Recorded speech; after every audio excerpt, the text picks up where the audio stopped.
Now, you may be wondering, hey, he just kind of skimmed over that little part about the blacks mating with the Chinese to produce the Red Indian.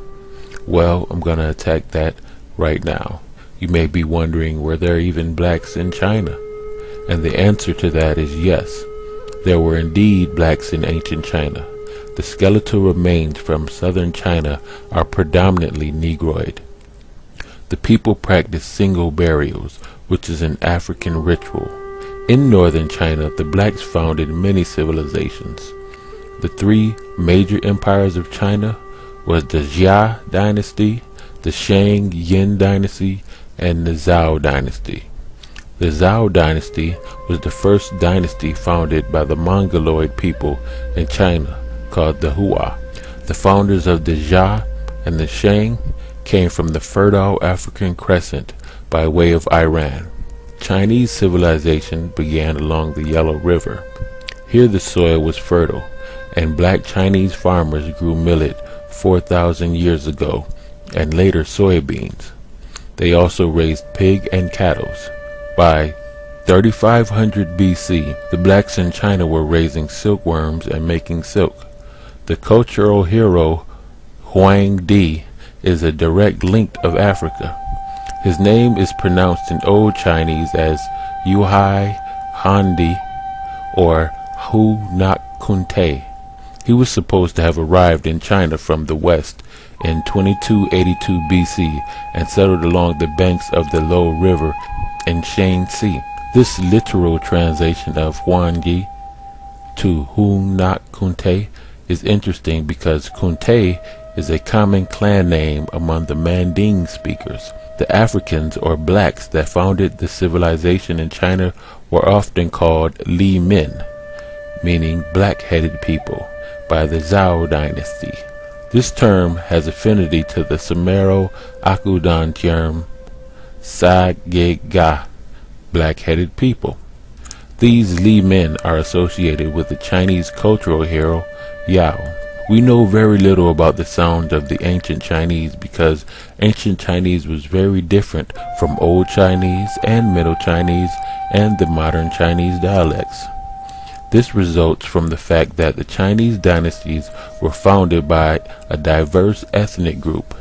Jia and Shang Li, i.e. Black Shang, were founded by Dravidian and Manding speakers. Shang Yin was founded by classic Mongoloids, and the Zhao by contemporary Chinese. This explains the difference in pronunciation for ancient Chinese spoken by the Jia and Shang peoples and Old and Middle Chinese, or a variant thereof which is spoken by the Zhao people. The Shang characters compare favorably to the ancient Proto-Saharan script used by the Harappans in the Indus Valley, and the Manding script used in the ancient Sahara and Crete. Clyde Winters outlined the spread of the Proto-Saharan script to Harappa and throughout the Sahara African and Asian by the Dravidians and the Manding. Evidence of Chinese writing first appears around 2000 BC as pottery markings. The shell and bone characters represented writing. They were not pictures but wedges similar to African cuneiform. The Shang symbols compare favorably with ancient Manding symbols as well.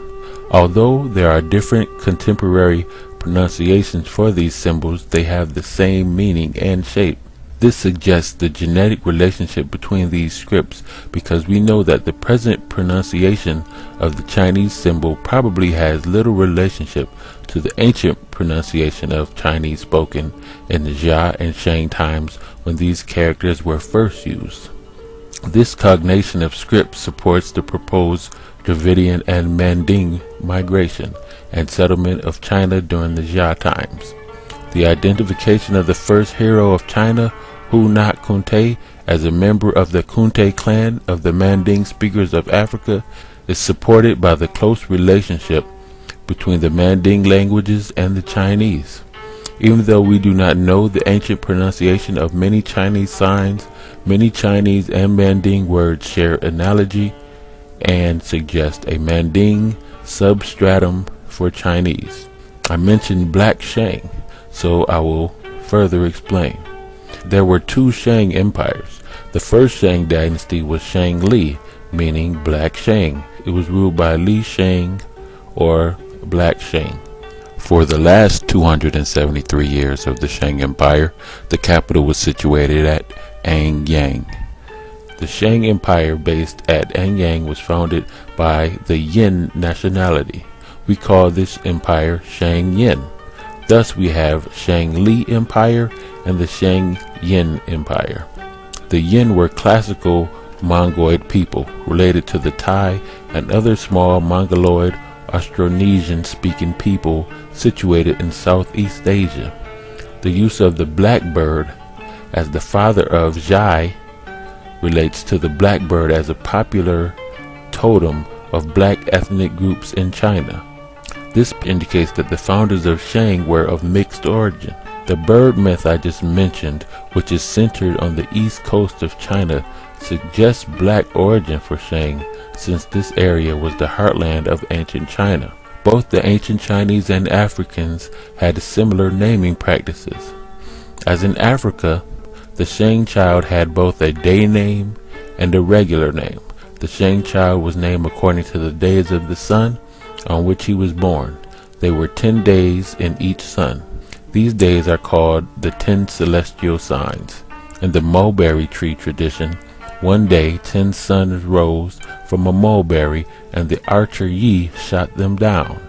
He actually only shot 9 down. The suns in reality were birds. The bird myth refers to the blackbirds that founded the Shang dynasty.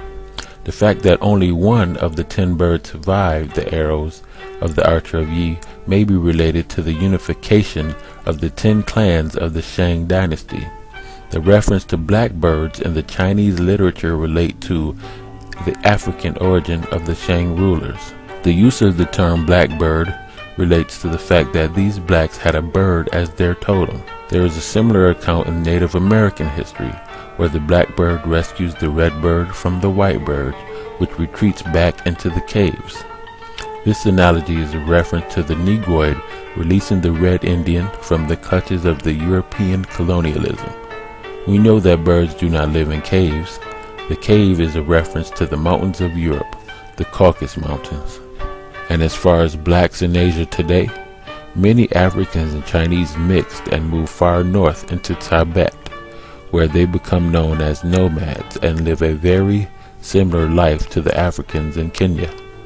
The Dravidian speakers originally came from Nubia. They were related to the Sea Group people. The Shang culture was founded by the Kushites, thus the name Yi, meaning great bowman, thus corresponding to Stu, the name for the founders of the Tat Seti, the first monarchy in history. The Yi seem to have lived in both North and South China. Fu Sut Nin in Yi His Tunga Shao makes it clear that the Shang culture bearer remained allied to the rest of the Yi people who lived in southern China. The founders of Jia are usually referred to as Yue, as opposed to Yi. It would appear that most of Yi were Dravidian speakers, while Yue were Manding speakers. The first Shang king of Zhuan Wang, meaning black king. Zhuan means black. He was called Zhuan Di, meaning black emperor. The founder of the Shang dynasty was called Zhuan Nao, meaning black bird. Another Shang king was called Zhuan Mu, meaning black oxen.